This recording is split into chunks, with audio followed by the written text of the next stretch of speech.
Olá, eu sou o Engenheiro Oliveira e hoje vou te falar de um tema que parece muito comum nas nossas construções, mas é o coração da sua obra, os elementos estruturais. Muitas vezes ouvimos frases como adiciona mais aço, mais ferro que fica bom, que fica resistente. Mas será que é assim que funciona? A verdade, digo já, é que não. Vamos então, neste vídeo, entender como cada elemento funciona, por que é que o aço precisa de estar em posições estratégicas para não ser desperdiçado, assustar caro e como evitar erros graves que podem comprometer a segurança da sua casa, da sua obra. Então, se isso te interessa, já vai subscrevendo porque temos mais vídeos como este aqui no canal e já vai deixando o like porque é assim que o YouTube entende que isto é um bom conteúdo e vai recomendar para mais pessoas. E eu vou te explicar tudo isso de forma clara e fundamentada em normas. Antes de mais, é importante entendermos o que são elementos estruturais. São as partes da estrutura que fazem o transporte de todas as cargas para a fundação, para o solo. Eles garantem que a casa, a sua obra, não só fique em pé, mas resista aos esforços do peso próprio, o peso da própria estrutura, até o vento e o uso diário da estrutura, as famosas sobrecargas. Quais são os elementos estruturais mais comuns? Os elementos podem ser divididos em grupos ou categorias. Então, vamos começar de baixo para cima, começando pelas fundações. São as sapatas, os blocos, as estacas, as vigas baldrame, radier, etc. São elas que efetivamente transmitem as cargas, o peso para o solo. A seguir temos os pilares, que funcionam como colunas verticais que suportam todas as cargas das vigas e das lajes.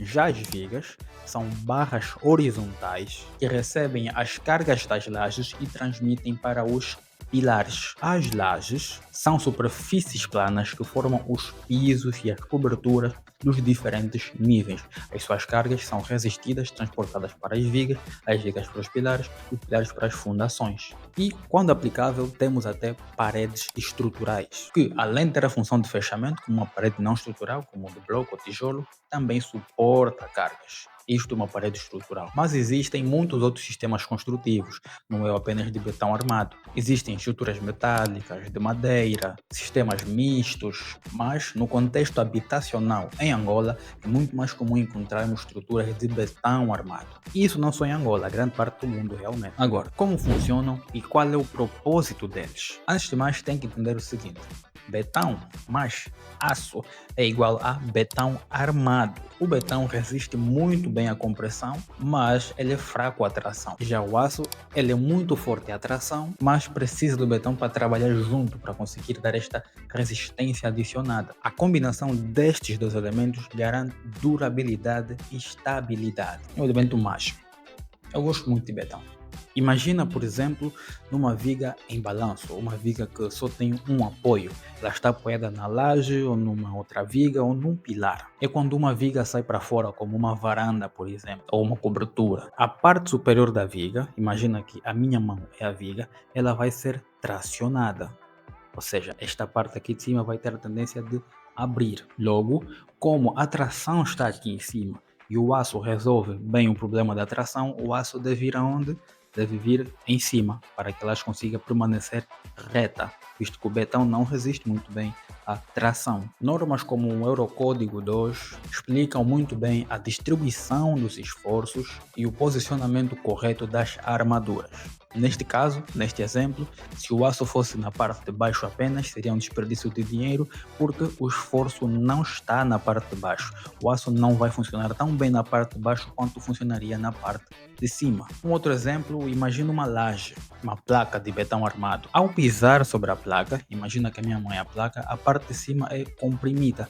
Você pisa aqui e ela vai ser comprimida, vai ter a tendência de descer, vai ter a tendência de fazer uma barriga, como chamam. Já a parte inferior, esta vai sofrer tração, ela vai estar a ser tracionada. Enquanto a parte de cima acontece isso, na parte de baixo acontece isso.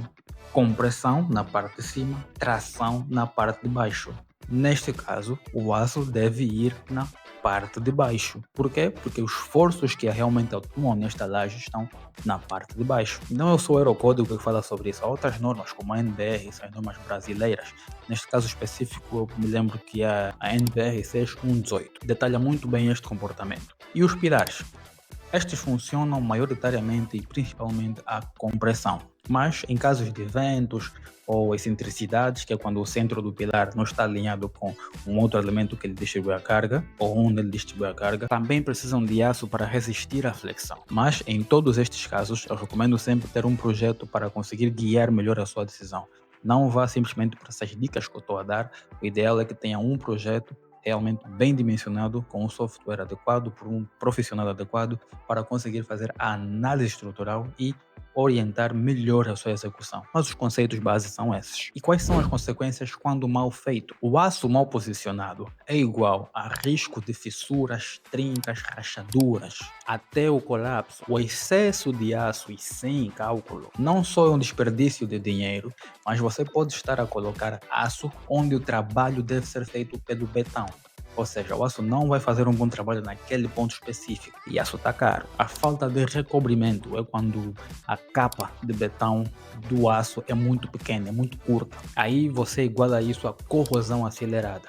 É como se a capa não fosse ser suficiente para revestir bem o elemento estrutural, o aço, e ela vai soltar-se muito facilmente e deixa o aço exposto para a corrosão e assim afetar toda a sua estrutura. Em fundações mal dimensionadas, onde muita gente pensa que é só lançar uma malha de aço ou lançar duas, como uma gaiola, por exemplo, acontecem recalques diferenciais, que são assentamentos diferenciais, de quando um ponto da estrutura, um ponto da fundação lá distante e um ponto aqui tem assentamentos diferentes. Aquela está aí para baixo mais rápido ou foi mais fundo do que esta. Isto gera uma série de problemas como trincas, fissuras, até colapsos. Ok, falamos muito sobre o betão armado, mas quanto aos outros métodos construtivos, estruturas metálicas são muito mais rápidas, muito mais leves, garantem uma grande precisão e são muito usadas em galpões, naves e edifícios modernos. Estrutura madeirada é sustentável, é leve, eficiente, muito bonita e geralmente é utilizada em obras ou casas pré-fabricadas. Se bem que o betão também já está a ser usado em obras pré-fabricadas, mas isso é um assunto para um outro vídeo. Comenta aqui se estás interessado em saber como é que o betão pode ser pré-fabricado e construir uma casa pré-fabricada. Ou seja, uma casa feita fora do local e quando chegar aqui é só montar, como um Lego. E um outro método, alvenaria estrutural. São blocos de betão ou tijolos mesmo que funcionam como elementos estruturais. Eles trabalham como paredes autoportantes, sem vigas e sem pilares tradicionais. Se você quiser um vídeo sobre cada um destes elementos, destes métodos construtivos, deixa aqui no comentário que eu posso fazer um vídeo sobre isso. Mas cada método tem os seus critérios, tem as suas normas, tem as suas particularidades e pontos a terem atenção. De qualquer das formas, todos seguem uma lógica: garantir a segurança e funcionalidade. Os elementos estruturais não são apenas ferro e betão colocados de qualquer forma. Cada peça tem uma função clara, cada posição é estratégica, cada dimensão, altura, largura, comprimento é estratégica. E seguir as normas técnicas é o que garante que a sua obra, que a sua casa realmente fique de pé por mais de 50, 60, 70 anos. A ideia de que basta adicionar mais ferro, mais varão e tudo está muito bem é errada. O que deve contar é um cálculo bem feito para garantir que a sua obra está a ser executada não só conforme as normas técnicas, mas com muita economia, mas uma economia direcionada e realmente garantida e sustentada, baseada em cálculos feitos com intenção. É isto que garante qualidade na sua execução. E se este vídeo te ajudou a entender melhor sobre o que são, como funcionam os elementos estruturais, já vai subscrevendo aqui no canal, deixa o seu like, partilha este vídeo com mais pessoas que precisam desta informação. Nós temos mais de 50 vídeos aqui no canal, todos a dar dicas sobre como construir em Angola, como poupar sem comprometer a qualidade. Eu sou Engenheiro Oliveira, muito obrigado, até o próximo bloco.